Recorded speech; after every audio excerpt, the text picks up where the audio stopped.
Nous accueillons maintenant Monsieur René Grosjean, président de la communauté de communes Rahun et Chérimont, pour l'opération de Ronchamp.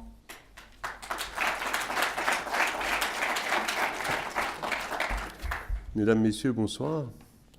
Merci aux organisateurs de nous accueillir ce soir pour ce prix particulier, quand même, qui pour nous tous est très cher. Bon, la ville de Ronchamp est située en Haute-Saône, en région Franche-Comté Bourgogne maintenant, hein, à une dizaine de kilomètres de Belfort, ville gérée durant de longues années par le ministre de l'État Jean-Pierre Chevènement, que tout le monde connaît pour toute son audace. Ronchamp compte 3000 habitants au pied des Vosges, connu dans le monde entier, particulièrement en Asie, pour un très célèbre architecte, Le Corbusier. Je ne vais pas vous développer son architecture, mais il a édifié à Ronchamp une chapelle qui, depuis juillet 2016, est inscrite au patrimoine mondial de l'UNESCO. Donc je vous invite bien évidemment à venir visiter cette œuvre particulière et très enrichissante sur notre territoire. La communauté de communes Rahun-Chérimont, dont je suis le président, compte 12 200 habitants. C'est une petite communauté de communes pour 9 communes et 5 communes de montagne. Un atout supplémentaire aussi sur notre territoire, c'est la planche des Belles-Filles. Tout le monde connaît la planche des Belles-Filles, n'est-ce pas? Station de ski de moyenne montagne qui verra le 5 juillet 2017 l'arrivée du Tour de France, et ce pour la 3e fois en 6 ans. Mais également, nous avons eu la joie d'accueillir 2 arrivées du Tour féminin. Je ne me rappelle plus, c'est le Tour féminin ou une autre appellation, mais enfin, voilà, nous étions très heureux aussi de les accueillir sur notre territoire. Les filatures étaient très nombreuses dans les Vosges. Malheureusement, vers les années 60, la concurrence à bas coût de la Chine a entraîné la fermeture de toutes ces entreprises. Ronchamp n'a pas été épargné. La communauté de communes a acheté en 2010 une friche industrielle qui avait été occupée, je dirais, entre 60 et 2010 par un équipementier automobile.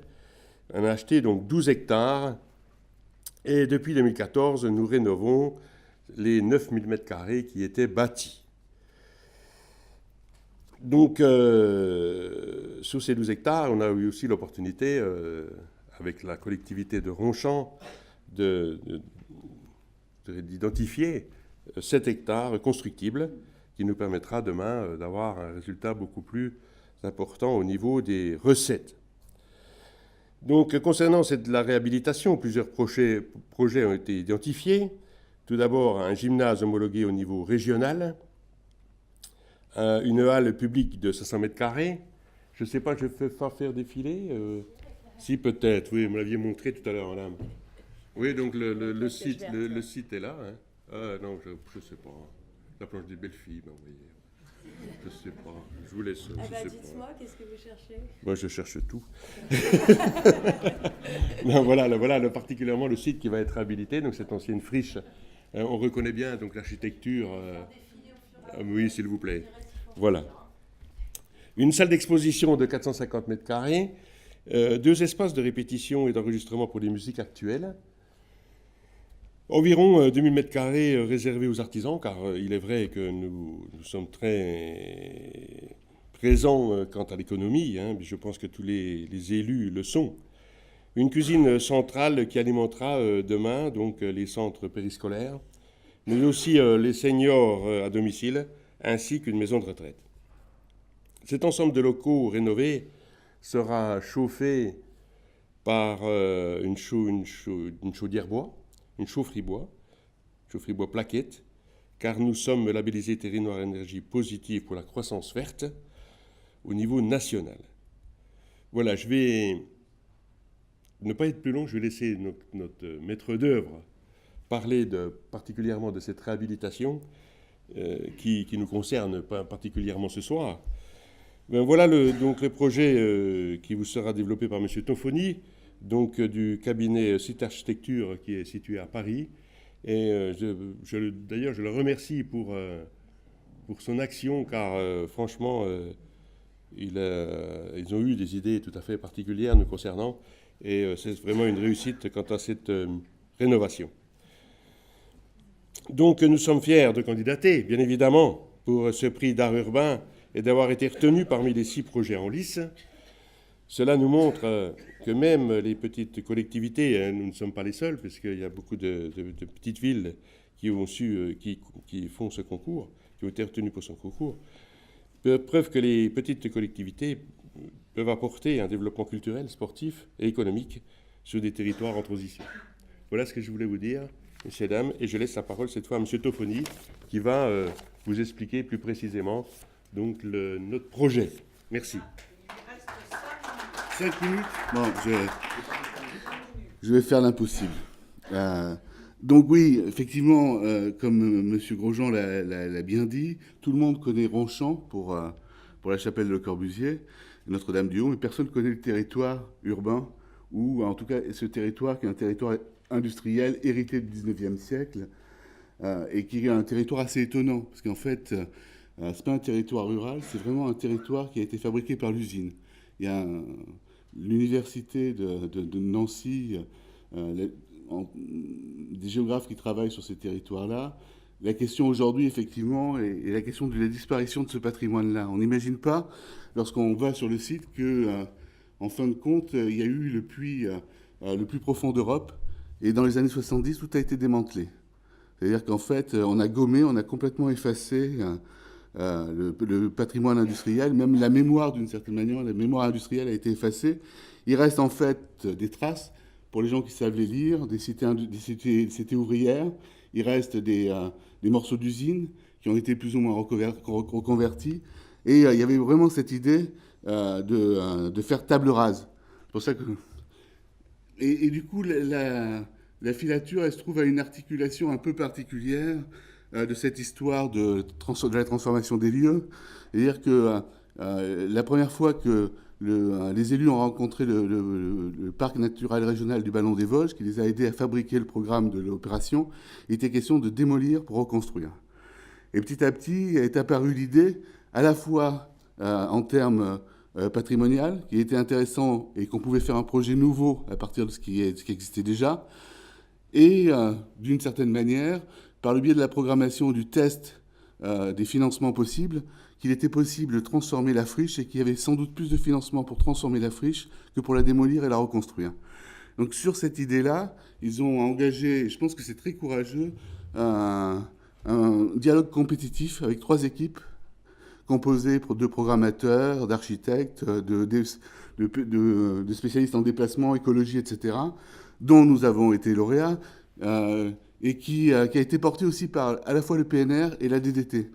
On va voir le partenariat et le nombre de programmes pour fabriquer ce projet complètement est vraiment très important. Ça me paraît complètement dément. Mais d'une certaine manière, et ce qu'on a trouvé intéressant, on en a reconstitué quelques images de l'évolution du site, c'est que ce site n'a pas cessé de se transformer et qu'on était à la N+1e transformation, mais chaque fois en ayant l'idée de fabriquer une histoire nouvelle, un bâtiment nouveau à partir de ce bâtiment. Ce n'est pas question de mettre le bâtiment sous cloche, mais il était question de refabriquer un bâtiment nouveau à partir de ce qui existait sur site. C'est-à-dire que c'est vraiment du passé faisons table rase, et on est passé du passé faisons table rase à pas de futur sans passé. C'est inscrit au frontispice de l'usine, parce qu'il y avait eu une manifestation artistique qui avait été organisée par les élus et le parc. Et c'est vraiment cette idée qu'on a pris en charge. Et on a travaillé sur la filature comme sur une matière vivante. On a découpé, taillé, fabriqué en se disant, d'une certaine manière, ce qui nous est donné, c'est le système de shed, importé d'Angleterre, mais qui est fantastique, parce que c'est un système excessivement souple. C'est le savoir-faire des charpentiers, parce que ce sont des sheds en bois qui peuvent se bricoler, se découper, se raccommoder, se ravauder. Et en fait, on a fabriqué ce projet-là en démolissant une partie, en creusant l'intérieur de la cour, dégageant une cour, et bricolant des rajouts de telle façon à arriver à une image de la filature qui est dans la logique de la constitution de cet objet-là, par ajout, découpage, bricolage successif. Et d'une certaine manière, on y a gagné, en tout cas, je pense que le territoire y a gagné, une opération qui est qui peut s'inscrire nulle part ailleurs. C'est-à-dire que, en fait, il n'y avait pas vraiment plus d'intérêt à conserver ces sheds qu'à démolir et reconstruire. C'était plus simple de démolir et reconstruire. Mais l'intérêt de conserver ce bâtiment, c'était de faire une opération qu'on pourrait voir nulle part ailleurs. C'est-à-dire qu'elle n'était pas du tout normée et permettait aussi d'échapper ou de bricoler avec la norme, parce qu'on était dans le cadre d'une réhabilitation. Il y avait énormément d'aspects qui ont aidé à la fabrication de ce projet-là. Donc on est passé, et je vais accélérer, d'une friche industrielle et d'une enclave usinière à 15 programmes et 15 financements différents. C'est-à-dire qu'en fait, il faut savoir ce qu'il y a derrière, et je trouve ça... Moi, j'ai appris beaucoup sur l'ingénierie financière. C'est-à-dire qu'il n'y a pas un projet pour la filature, mais c'est un projet urbain qui regroupe 15 projets différents. Et ces 15 projets différents, ils répondent à 15 modes de financement différents, avec 15 dates de livraison différentes, avec 15 grilles de financement différents. Ça a été possible que grâce au savoir-faire de David Tourdeau ici, qui est présent, dans sa capacité à savoir aller chercher les financements, bricoler avec les financements, convaincre les élus.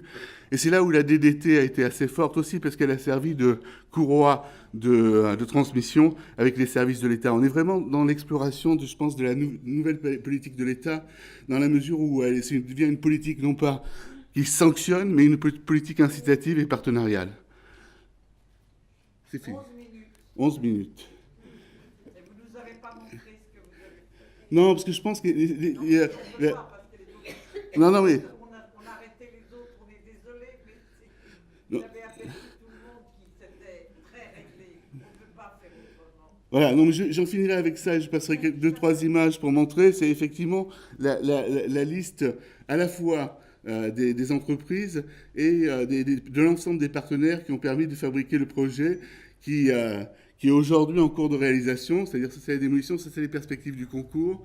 Aujourd'hui, les événements qui ont permis d'inscrire le site et de continuer à inscrire le site dans la géographie de la ville, et les découpages, les démolitions, comment on arrête le bâtiment, comment on assure sa stabilité, et maintenant les travaux qui font qu'on est dans cet état de rénovation aujourd'hui, c'est-à-dire que la cour est réalisée, les toitures sont quasiment refaites, on devrait arriver à livrer ça avant la fin de l'année. Voilà, donc pour une inauguration au courant juillet, à laquelle vous êtes sans doute tous invités. Merci, bonne journée.